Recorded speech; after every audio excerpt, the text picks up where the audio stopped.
More leaks for Call of Duty 2025, which might be titled Black Ops 7, have just been released. There are tons of leaks here, from campaign to multiplayer to zombies. I'm going to be covering them all in this video and giving my thoughts on them as well. But of course, keep in mind that these leaks are always subject to change or could be just false from the beginning. These leaks are coming from InsiderGaming, but they are just covering claims from someone on Reddit who claims they are part of a recent Call of Duty study group, which we did see one of these Call of Duty study groups a few months ago, or maybe even a year ago, about the same game, and a lot of the leaks are very similar to what we're hearing here. So of course, take this all with a grain of salt, but it's still fun to talk about nonetheless. So let's start off with the campaign leaks. The first bullet point is that the story will focus in 2035 and will be a follow-up to the Black Ops 2 story. The story will also involve Woods and Mason. So this is stuff that we've heard before, of course, so I'm not too surprised by it, but it is just nice to hear that it is going to be a futuristic Call of Duty game, because we haven't had one of those since Black Ops 4, so it is so great to see. And I think when it mentions Mason here, it's talking about David Mason, not Alex Mason, because of course the canon ending of Black Ops 2 does not result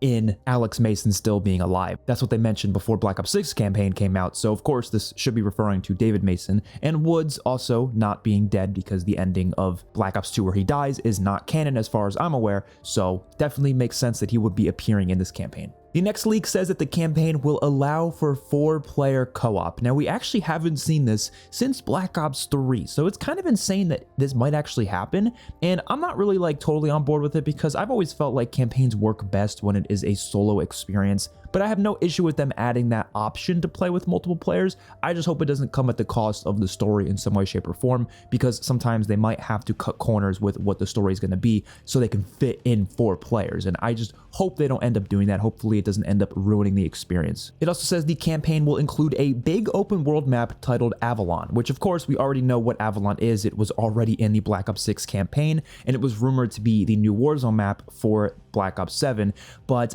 there's now new rumors that are saying that it might not be coming to Warzone because of Verdansk. So it's very possible that Avalon might not be used for Warzone, so I guess it makes sense it would be used for other parts of the game. The current rumor is it's going to be used for zombies, so I guess it makes sense that it would also be used for campaign. But personally, I'm not really sure how I feel about that, because Avalon kind of fits that 90s aesthetic just in the way it was built, and I don't really know if it's going to be fitting the futuristic 2035 aesthetic. I guess it could, technically. I don't think it's impossible to fit that aesthetic, but it's going to be kind of weird having missions in Avalon in this campaign, and I hope it doesn't turn out to be what those Warzone-esque missions were like in the Modern Warfare 3 campaign that we saw a few years ago. Those were absolutely terrible. Hopefully they're more like Black Ops 6, where their open world missions, they didn't have a lot of them, but their open world missions were a lot better and actually made more sense. Now let's get into some of the multiplayer leaks, which these ones are definitely a little bit more interesting than the campaign ones. First things first, Omni movement will return and will include wall running. We've already heard this before, but it's nice to see it corroborated again, because I'm excited for this. I think wall running could be really cool with the Omni movement mechanics. I would love to see full-on jetpacks return, but obviously that's not going to happen. So any sort of advanced movement at all is definitely better than nothing, at least in my opinion. It says that multiplayer will feature a 32v32 player mode. Now, it's entirely possible that they were being shown gameplay of Warzone and they just kind of assumed it was for multiplayer, because that always happens with these playtester sessions. Sometimes they're not huge COD fans and they kind of misinterpret what's going on. But it is possible that we are actually going to be getting a 32v32 multiplayer mode. And it would make sense that that would be a way for them to utilize the Avalon map. If the Avalon map's not going to be used for Warzone anymore, which is possible it might be, but let's say it's not used for Warzone anymore, they're going to try to use it as much as possible in this game. So yes, that means probably in zombies, like we said before, in campaign, and then probably also in multiplayer. And honestly, I could see it working. I'm not a huge fan of these modes. I kind of prefer if they stay as focused on the 6v6 experience as possible, but I don't see a problem with having those modes as additional options, assuming they don't have to make completely unique maps for it, because that'll be taking away a lot of development time on the main 6v6 experiences. If they can still give us a lot of good 6v6 maps, then I'll be okay with them also doing this 32v32 mode, just because the 32v32 mode is probably only going to be using areas from the Avalon map. Now this next one's a little bit weird. It will feature some remakes of popular maps in a 2035 futuristic Japanese style theme. So obviously we knew there was going to be remakes from the Black Ops 2 multiplayer maps in this game. That was one of the big leaks we've heard before, that it was going to basically remaster every single Black Ops 2 map, at least all the launch maps.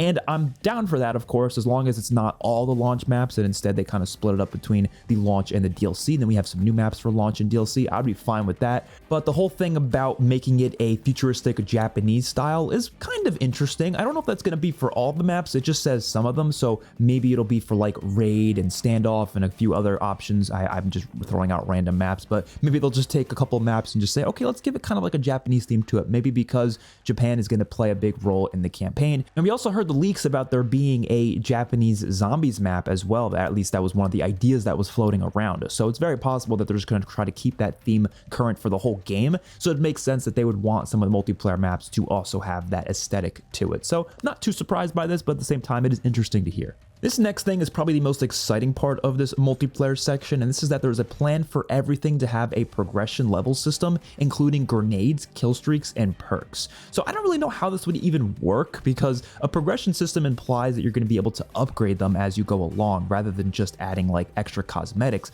But I love the idea of having progression systems for pretty much everything in the game, and I think it makes sense for perks. I mean, obviously that would be something like pro perks from the past, or I guess augments like in zombies, but for multiplayer. It's entirely possible they can implement an augment system, but for multiplayer. But when it comes to grenades and kill streaks, I don't know how that's going to work. That is really interesting. I guess kill streaks, they could bring back the kill streak attachment system that we saw back in Advanced Warfare. That's entirely possible. But for grenades, I don't know, man. That sounds interesting, but the more progression systems, the better, in my opinion. And this next thing is not exciting whatsoever to me, but of course it could also be misinterpreted, as a lot of these leaks sometimes are. But this is that there are plans for multiplayer progression to carry over from Black Ops 6. So it's entirely possible that what this person meant is that there's going to be a lot of things from Black Ops 6 carrying forward into Black Ops 7, which is already something a lot of us were expecting. For example, maybe the operators, maybe even the guns and the camos on those guns. It's definitely possible we're going to get an MW3 situation here, where all the stuff from the prior game comes over into this game, or at least most of the stuff. But I hope this doesn't mean the leveling system is also carried over, because the statement literally just says multiplayer progression.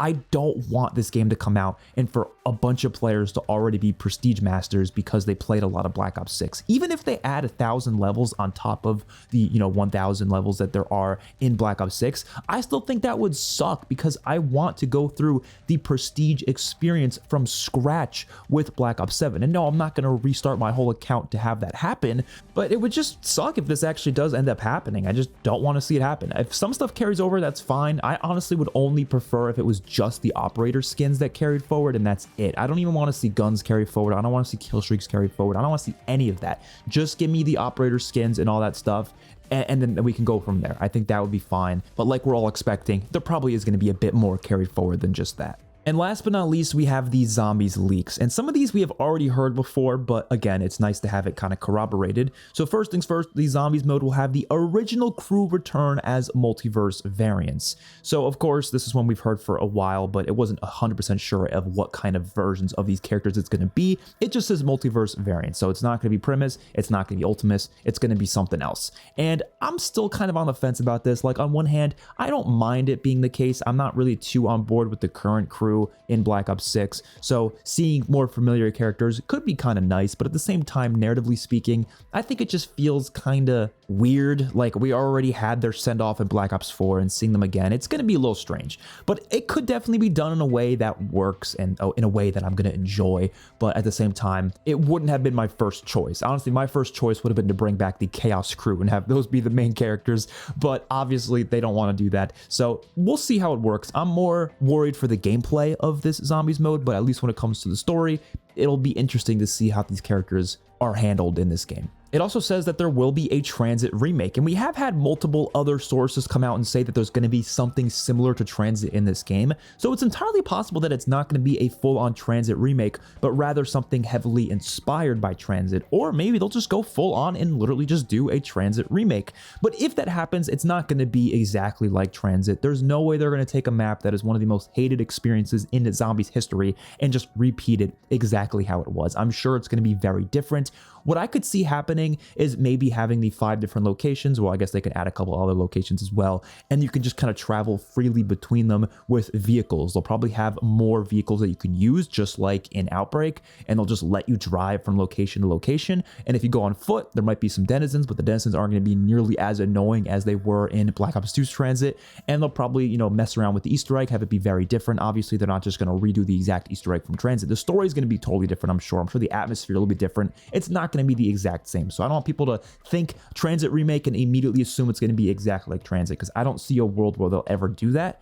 But it's at least interesting to hear that they're at least planning that. And if it's not a full-on Transit remake, then I'm sure at the very least it's going to be a map heavily inspired by Transit. Definitely curious to see how that's going to play out, though. I don't know if it's going to be the launch map or not. I hope it's not the only launch map. I kind of hope there's at least another map there as well. Hopefully something is a little bit more original, because I'm assuming if this actually is a remake, it's probably also just going to give us the jet gun from Liberty Falls, like copy and pasted, which again, if they want to do that, that's okay. But just please also give us a more original map as the main dish. It also says zombies will be round-based, which is obvious. The zombies mode will also have a difficulty toggle, which this is actually huge, because this is something that a lot of people have been asking for a while. We haven't seen this since Black Ops 4, but I hope it's done right, because there's definitely ways where difficulty toggles can be done wrong. My preferred way for how they can handle this is that the core mode itself should be a bit more difficult, and then they have an easy mode on top of it that lets you do things, but not nearly as much as the core mode. Maybe there's less rewards in it. So like, for example, if you're doing the Easter egg, you're not going to get the same Easter egg rewards as you would for the core mode.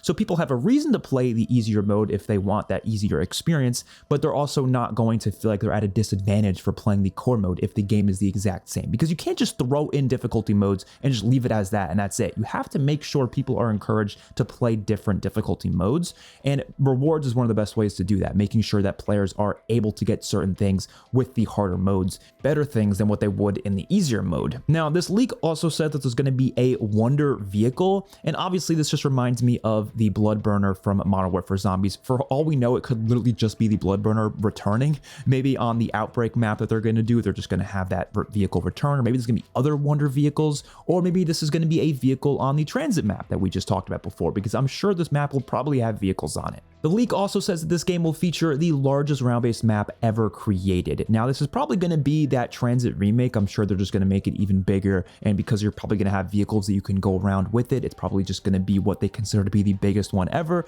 And I mean, sure, I'm fine with this. I don't really care that much about having like a really big map. I care more about the depth behind the map, but at the end of the day, bigger is still better than a smaller map, so I'll take it nonetheless. I just do find it a little funny that Modern Warfare Zombies had it advertised as having the biggest zombies map ever, because obviously it was on the Warzone map, and then Terminus came out and was also being advertised as the biggest round-based map ever, and then now we're probably going to have the same thing happen with Black Ops 7, where the main map is going to be advertised as the biggest map ever. And that is all for these leaks. Some of them were ones we already heard before, of course, but some of them were a bit newer, especially like the difficulty mode. I definitely hope it's just handled properly, but honestly, I'm more concerned with these core mechanics of whatever this zombies mode is going to be. Hopefully it's got more classic features mixed in there. Hopefully we see that classic point system return, some major changes to how the loadouts work. I just really want to see them attempt to go back to like an older feel, like from Black Ops 3, for example. I know there's been a lot of rumors about a classic mode, and I'll kind of say it in this video that I honestly don't really want that to be the only way they give us more classic mechanics,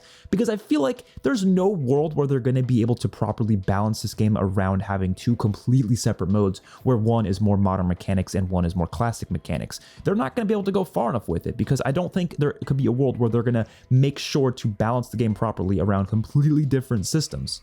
What I feel like will probably end up happening is the classic mode will just be the exact same as the core mode, but without some of the features from the main mode. Like maybe they'll take away the arsenal station and the crafting bench and a couple other things like armor, and those remove that, and then just kind of maybe tone down like the zombie speed or something, and then that'll be the classic mode. And I personally just don't think that would be that interesting. It would also heavily split up the player base in a way that probably wouldn't be healthy for the game. So I think it's much better if they just try to implement a good mix of mechanics, or if they're gonna separate modes into different sections, I think it's better to build off of the classic mechanics and then try to add other modes that kind of bring in the modern mechanics a little bit more. I think that'd be better than just taking the core mode and then just doing a classic mode that just restricts all the stuff. Because like I said, if there's no reason to play this other mode, if there's no like advantages to playing it, there's no extra rewards, why is somebody going to play a mode that just has less content than the core mode? But don't get me wrong, if Black Ops 7 is going to have the exact same mechanics as Black Ops 6 and they're just kind of like done, they're not going to change that whatsoever, then of course I would rather see them throw in a classic mode at the very least,